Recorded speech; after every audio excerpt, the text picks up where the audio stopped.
युद्ध के दौरान अपने पुत्र के हाथों मारे गए थे अर्जुन, जानिए रहस्य। नमस्कार दोस्तों, मैं आरती गुप्ता को मेरे चैनल में स्वागत है। फ्रेंड्स, मेरे वीडियो में अंत तक बने रहे, लाइक एंड सब्सक्राइब जरूर करें।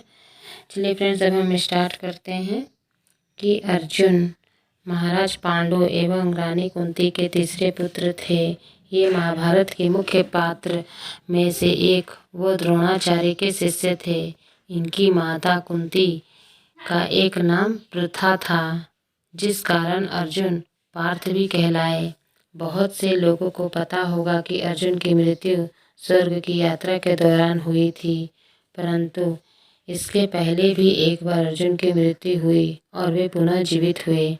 इसके बारे में बहुत कम लोग जानते हैं, तो आइए हम आपको इस बारे में महान योद्धा अर्जुन से जुड़ी इस पूरी कहानी के बारे में बतलाते हैं। अश्वमेध यज्ञ। महाभारत युद्ध के समाप्त होने के उपरांत एक दिन महर्षि वेदव्यास जी और श्री कृष्ण के कहने पर पांडवों ने अश्वमेध यज्ञ करने का विचार बनाया। शुभ मुहूर्त देखकर यज्ञ का शुभारंभ किया गया और अर्जुन को रक्षक बनाकर घोड़ा छोड़ दिया। वो घोड़ा जहाँ भी जाता अर्जुन उसके पीछे पीछे जाते। अनेक राजाओं ने पांडवों की अधीनता स्वीकार कर ली। वहीं कुछ ने मैत्रीपूर्वक संबंधों के आधार पर पांडवों को कर देने की बात मान ली।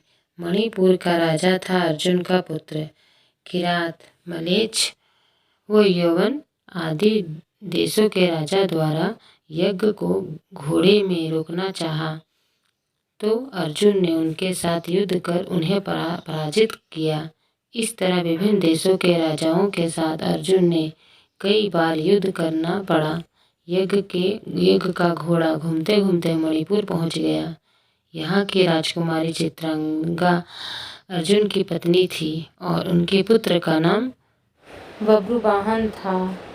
उस समय बब्रुवाहन मणिपुर का राजा था, जो कि बहुत ही अच्छा राजा थे। बब्रुवाहन को गया उकसाया।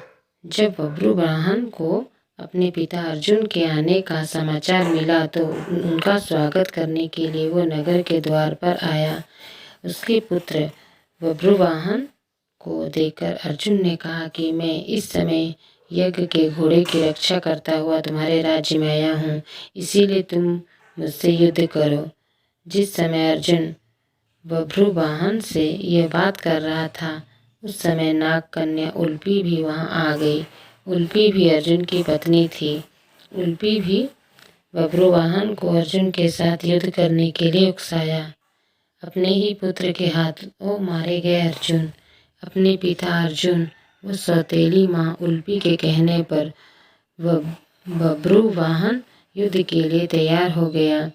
अर्जुन और बब्रुवाहन में भयंकर युद्ध होने लगा। अपने पुत्र का पराक्रम देखकर अर्जुन बहुत प्रसन्न हुए।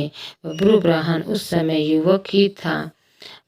अपने बल स्वभाव के कारण बिना परिणाम पर विचार कर उसने एक तीर बाण अर्जुन को छोड़ दिया। वह बाण की चोट से अर्जुन बेहोश होकर धरती पर गिर पड़ा। बब्रुवाहन भी इस समय तक बहुत घायल हो चुका था। वो भी बेहोश होकर जमीन पर गिर पड़ा। तभी वहां बब्रुवाहन की माता चित्रांगा भी आ गई। अपने पति व पुत्र को घायल अवस्था में धरती पर पड़ा देख उसे बहुत दुखी हुआ। चित्रांगना ने देखा कि उस समय अर्जुन के शरीर में जीवित होने के कोई लक्षण नहीं दिख रहे हैं। अपने पति को मृत अवस्था में देखकर वो फूट फूट कर रोने लगी। उसी समय बब्रुवाहन को भी होश आ गया। पुनर्जीवित हुए अर्जुन। जब बब्रुवाहन ने देखा कि उसने अपने पिता की हत्या कर दी, तो वह भी शोक मन करने लगा। अर्जुन की मृत्यु से दुखी होकर चित्रांगा और बब्रुवाहन दोनों ही आमरण उपवास पर बैठ गए।